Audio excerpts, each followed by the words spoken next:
Hello प्यारे बच्चों, good morning. कैसे हैं आप सब? टॉप ऑफ द वर्ल्ड यानी बहुत खुश, सभी बच्चे खुश हैं, स्वस्थ हैं। तो बेटा ये देखो, ये है आज की हमारी वर्कशीट नंबर 152 यानी 152। तो सभी बच्चे वर्कशीट शुरू करने से पहले चैनल को सब्सक्राइब कर लीजिए, बेल आइकन को दबा लीजिए ताकि आगे आने वाली वीडियो का नोटिफिकेशन आपको तुरंत मिल जाए। तो ये है हमारी वर्कशीट। आपको पता ही हमें पहले क्या करना है। सबसे पहले स्टूडेंट्स नेम, सभी बच्चे अपना नाम लिखेंगे। यहाँ लिखेंगे टीचर्स नेम, अपने अध्यापक का नाम। ये हमारे क्लास 3 के बच्चों की वर्कशीट है। यहाँ लिखेंगे अपना सेक्शन ए, बी या सी, जो भी आपका सेक्शन हो। ये हमारी वर्कशीट नंबर 152। क्या डेट है? 23 जनवरी 2021। ये हमारी इंग्लिश की वर्कशीट है जो आपकी टेक्स्ट बुक मैरीगोल्ड से ली गई है। Unit 8 words in the mailbox, poem, page number 77। तो बेटा शुरू करते हैं। डू यू नो, क्या आप जानते हैं? टुडे इज 23 जनवरी, आज 23 जनवरी है। A day celebrated to mark the birth of Subhash Chandra Bose, यानी सुभाष चंद्र बोस जी के जन्म को सेलिब्रेट करने का दिन। He was a great nationalist who motivated Indians with his famous slogan जय हिंद। वह एक महान राष्ट्रवादी थे जिन्होंने भारतीयों को अपने प्रसिद्ध नारे जय हिंद के साथ प्रेरित किया। He established the Azad Hind फौज to counter the British rule in India. उन्होंने भारत में ब्रिटिश शासन का मुकाबला करने के लिए आज़ाद हिंद फौज की स्थापना की। Subhash Chandra Bose inspired millions of youth to join the struggle for independence in India. यानी सुभाष चंद्र बोस जी ने अपने आप खुद लाखों लोगों को भारत में स्वतंत्रता के लिए संघर्ष में शामिल होने के लिए प्रेरित किया। People across India celebrate this day to honor Netaji as he is fondly called। Netaji को सम्मानित करने के लिए पूरे भारत में लोग इस दिन को मनाते हैं और इनको क्या बुलाते हैं प्यार से? नेताजी। 23 जनवरी 1897 a hero was born, यानी 23 जनवरी 1857 को एक हीरो ने जन्म लिया था।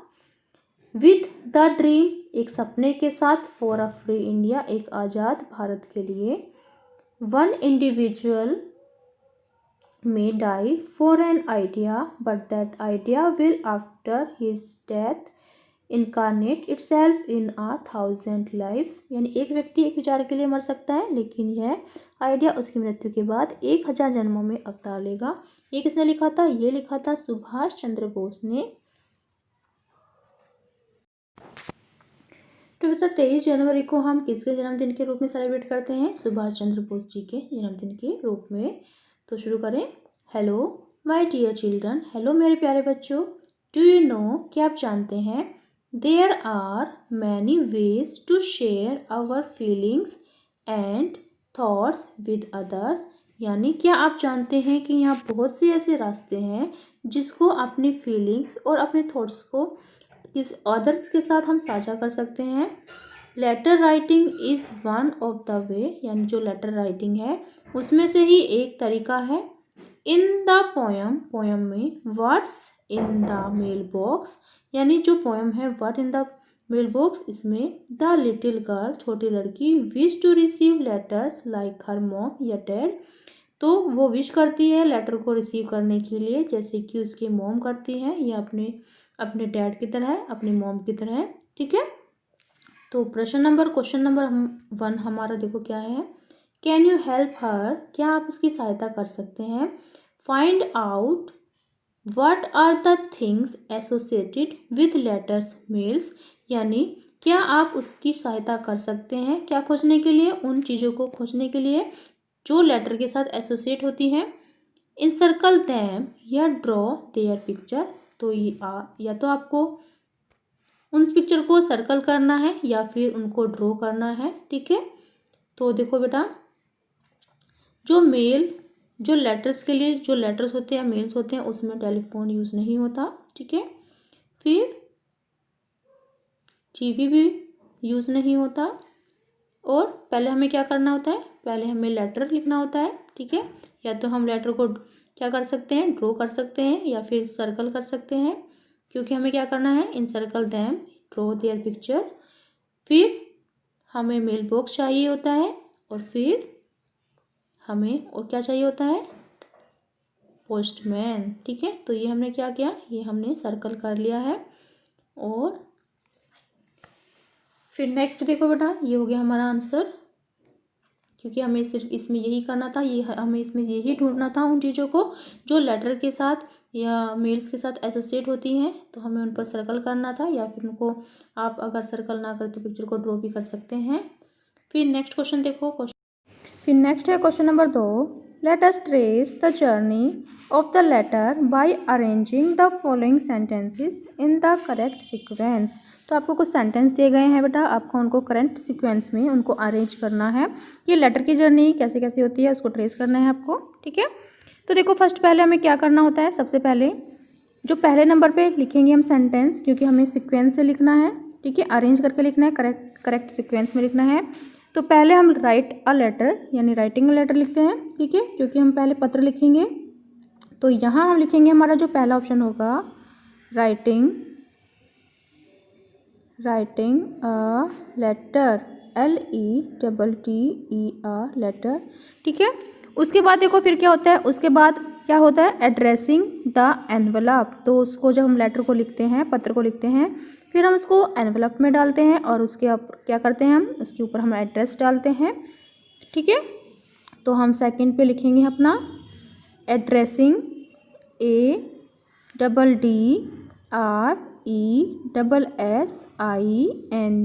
Addressing the envelope, ENVELOPE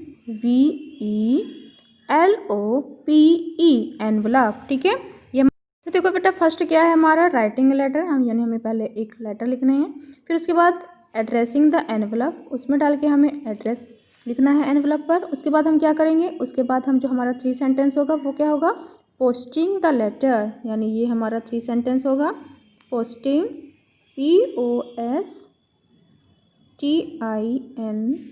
posting the letter LETTER, ये हमारा 3 हो गया। उसके बाद क्या होता है, उसके बाद होगा 3 के बाद ट्रांसपोर्टिंग द लेटर। ठीक है, ये हमारा 4th हो जाएगा बेटा, यहाँ पर हम 4th लिखेंगे transporting, TRANS transporting, PORTING transporting the letter. ठीक है, फिर ट्रांसपोर्ट होके लेटर कहाँ आते हैं, फिर आते हैं, ये हो जाएगा हमारा 6 sorting the mails at the post office, यानी जब पोस्ट ऑफिस में जब सभी लेटर्स आ जाते हैं, फिर उनको अलग अलग किया जाता है कि कहाँ पर कौन सा लेटर जाएगा। तो ये हो जाएगा बेटा हमारा 6 पॉइंट, तो हम 6 पॉइंट में लिखेंगे sorting the mails SORTING sorting the mails MAILS mails at the post office, at the post office, OFFICE office. तो बेटा ये हो गया हमारा 6। फिर उसके बाद देखो, उसके बाद क्या करना है, सॉरी ये हो गया हमारा 5th सेंटेंस, ये हमारा 5th सेंटेंस है। उसके बाद हमें क्या करना है, उसके बाद हमारा 6th सेंटेंस क्या होगा, डिलीवरिंग द लेटर, यानी जो पोस्टमैन होता है वो लास्ट में क्या करते हैं, लेटर को डिलीवर करता है। तो हम यहाँ पर लिख लेंगे अपना 6 point, delivering VERING delivering the letter. ठीक है, तो आपको समझ में आ गया होगा कि हमें अरेंज कैसे करना है, करेक्ट सीक्वेंस में कैसे करना है। फर्स्ट हमारा होगा राइटिंग लेटर, सेकंड होगा एड्रेसिंग द एनवलप, उसके बाद थर्ड क्या होगा पोस्टिंग द लेटर, ये हो गया हमारा थर्ड। उसके बाद क्या होगा 4th ट्रांसपोर्टिंग द लेटर, ये हो गया हमारा 4th। फिर उसके बाद क्या होगा बेटा 5th यानी sorting the mails at the post office. फिर उसके बाद 6 क्या होगा डिलीवरिंग द लेटर, ये हो गया हमारा 6। फिर उसके बाद देखो क्या है, let's have some more fun by doing exercise given on page number 118 and 120 of the English workbook. आपके पास जो इंग्लिश की वर्कबुक है उसके पेज नंबर 118 और 120 से आपको अपनी एक्सरसाइज कंप्लीट करनी है बेटा। फिर नेक्स्ट क्या है, अभिभावकों के लिए सुझाव, बच्चों को अपने घर का पता और पिन कोड जानने और याद करने में मदद कीजिए। Covid appropriate behaviour message, keep maintaining physical distance of 6 feet या 2 yards। कोरोना जैसी बीमारी से बचने के लिए आपको 6 फीट या 2 गज की दूरी का मेंटेन करके रखना है। तो ये थी आज की हमारी वर्कशीट। सभी बच्चे इसका रिप्लाई करेंगे। मिलते हैं कल नई वर्कशीट के साथ। आपका दिन शुभ हो। Have a nice day. Bye bye बेटा। वीडियो को लाइक कीजिए, सभी दोस्तों के साथ शेयर कीजिए। Thank you.